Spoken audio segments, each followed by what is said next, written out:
800 വാക്കിലൊതുങ്ങിയ budget. ഏറ്റവും കൂടുതൽ budget അവതരിപ്പിച്ച മൊറാർജി ദേശായി. ബജറ്റ് ചോർച്ച. ബജറ്റ് തയ്യാറാക്കുന്നതിനിടയിലെ ഹൽവ വിതരണം. കേന്ദ്ര ബജറ്റ് അവതരണങ്ങളുടെ ചില രസകരമായ ചരിത്ര സംഭവങ്ങൾ പരിശോധിക്കാം.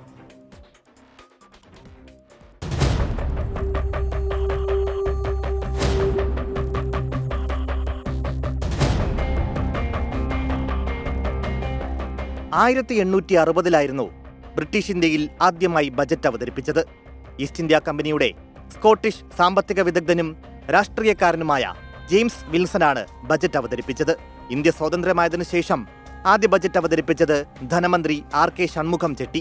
1947 നവംബർ 26 സ്വതന്ത്ര ഇന്ത്യയിലെ ആദ്യ ബജറ്റ്. രാജ്യത്തിന്റെ സാമ്പത്തിക പ്രതിസന്ധികളെ നേരിടാൻ 1948 മാർച്ച് 31 വരെയുള്ള 7 മാസത്തെ ഇടക്കാല ബജറ്റായിരുന്നു ഇത്.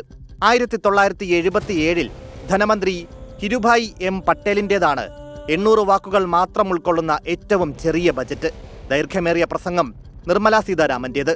2020 ബജറ്റ് പ്രസംഗം നീണ്ടത് 2 മണിക്കൂർ 42 മിനിറ്റ്.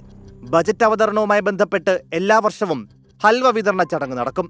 ബജറ്റ് തയ്യാറാക്കുന്നതിൽ ഏർപ്പെട്ടിരിക്കുന്ന ധനമന്ത്രാലയത്തിലെ ഉദ്യോഗസ്ഥർക്ക് ഹൽവ തയ്യാറാക്കി നൽകുന്നതാണ് ഈ ചടങ്ങ്.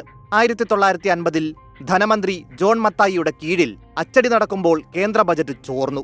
ചോർച്ചയെ തുടർന്ന് രാഷ്ട്രപതി ഭവനിൽ നിന്ന് മിന്റോ റോഡിലേക്ക് അച്ചടി മാറ്റി. പിന്നീട് 1980 നോർത്ത് ബ്ലോക്ക് ബേസ്മെന്റിലേക്കും. 2017 വരെ റെയിൽവേ ബജറ്റും യൂണിയൻ ബജറ്റും 92 വർഷക്കാലം വെവ്വേറെ അവതരിപ്പിച്ചു. 1955 വരെ യൂണിയൻ ബജറ്റ് ഇംഗ്ലീഷിലായിരുന്നു അവതരിപ്പിച്ചിരുന്നത്. പിന്നീട് ബജറ്റ് പേപ്പറുകൾ ഹിന്ദിയിലും ഇംഗ്ലീഷിലും അച്ചടിച്ചു. 1955-56 കാലത്തെ ബജറ്റ് അവതരിപ്പിച്ച ധനമന്ത്രി C.D. ദേശ്മുഖാണ് ഇതിന് തുടക്കമിട്ടത്.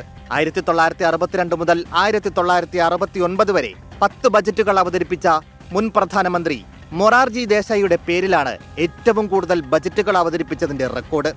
Research desk 24.